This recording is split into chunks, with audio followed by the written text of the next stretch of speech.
अगर आपके 1000 सब्सक्राइबर और 10 मिलियन शॉर्ट व्यूज़ आ गए हैं और यूट्यूब मोनेटाइजेशन एनेबल नहीं हो रही, तो हो सकता है कि यूट्यूब मोनेटाइजेशन रूल की कोई बड़ी मिस्टेक आप कर रहे हो, क्योंकि काफ़ी सारे शॉर्ट क्रिएटर्स के साथ सेम एग्जैक्टली यही प्रॉब्लम आ रहा है। और आज की वीडियो में मैं आपको बताऊंगा यूट्यूब मोनेटाइजेशन के रूल, जिसमें इसको आपको कंप्लीट सोल्यूशन मिलने वाला है और आपको ये भी पता चलेगा कि यूट्यूब मोनेटाइजेशन का जो डिले हो रहा है वो क्यों हो रहा है। तो वीडियो है बहुत ही इंटरेस्टिंग, पसंद आए तो लाइक कीजिएगा। जल्दी से स्टार्ट करते हैं। दोस्तों, यूट्यूब मोनेटाइजेशन रूल के हिसाब से 2 तरीकों से चैनल को मोनेटाइज करवाया जा सकता है। नंबर 1 है लॉन्ग वीडियो, नंबर 2 है शॉर्ट वीडियो। पहले हम लॉन्ग वीडियो की बात कर लेते हैं। लॉन्ग वीडियो में आपको 1000 सब्सक्राइबर और 365 डेज में 4000 वॉच आवर कंप्लीट करना होता है।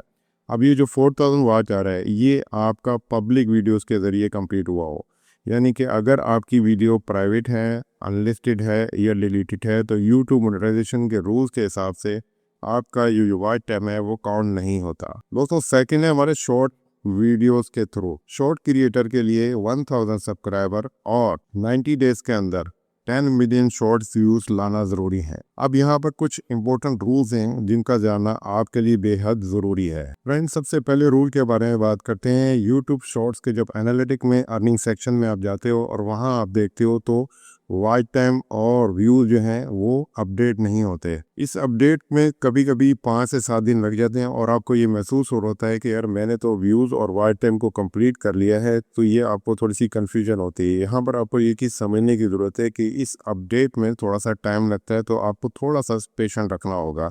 जैसे ही सिस्टम इसको अपडेट करेगा तो सारा का सारा वॉच टाइम और जो सब्सक्राइबर हैं, जो सारा क्राइटेरिया है, वो आपको यहाँ पर डिस्प्ले होना स्टार्ट हो जाता है। दोस्तों, हम बात करते हैं सेकंड रूल्स की। यूट्यूब मोनेटाइजेशन रूल्स के मुताबिक आपको 90 डेज के अंदर जो व्यूज़ आए हैं वो ही काउंट होंगे। अगर 90 डेज से पहले कोई भी शॉर्ट वीडियो आपकी वायरल हो जाती है, जिस पे व्यूज़ आते हैं, सब्सक्राइबर आ जाते हैं, तो वो ऑटोमेटिकली माइनस हो जाता है। फ्रेंड, अब बात करेंगे थर्ड रूल की, और थर्ड रूल ज़्यादा इंपॉर्टेंट है। थर्ड रूल के मुताबिक अगर आपने किसी वीडियो को अनलिस्टेड कर दिया है, प्राइवेट कर दिया है या डिलीट कर दिया है, तो उसके व्यूज़ भी काउंट नहीं होंगे। यानी कि अगर उस पर 10 मिलियन व्यूज़ भी आए हैं, सब्सक्राइबर भी हैं, तो वो भी काउंट नहीं होंगे। डिस्प्ले ज़रूर होंगे लेकिन वो काउंटिंग में नहीं आएंगे। और इसके अलावा जो सबसे इम्पॉर्टेंट रोल है उसको भी जान लो। यूट्यूब शॉर्ट्स पे कुछ लोग गूगल एड्स के थ्रू अपनी जो एडवर्टाइज चला कर व्यूज़ को हासिल कर लेते हैं और उसके अंदर काफ़ी सारे व्यूज़ आ जाते हैं, मिलियन में व्यूज़ आ जाते हैं। ये व्यूज़ देखने में अच्छे लगते हैं लेकिन यूट्यूब मोनेटाइजेशन रूल्स के हिसाब से आपके ये मोनेटाइजेशन में काउंट नहीं होते। कुछ लोगों को ये तेज़ी आती है कि यार यहाँ से ऐड चला लिया तो काम बन जाएगा और आपके जो मोनेटाइजेशन क्राइटेरिया है वो कंप्लीट हो जाएगा। तो सिर्फ और सिर्फ डिस्प्ले के लिए तक तो ये ठीक है कि व्यूज़ वगैरह आपके आ जाते हैं और चैनल पे थोड़ा सा बड़ा बड़ा लगता है, लेकिन हकीकत ये है कि मोनेटाइजेशन रूल में ये काउंट नहीं हो गए।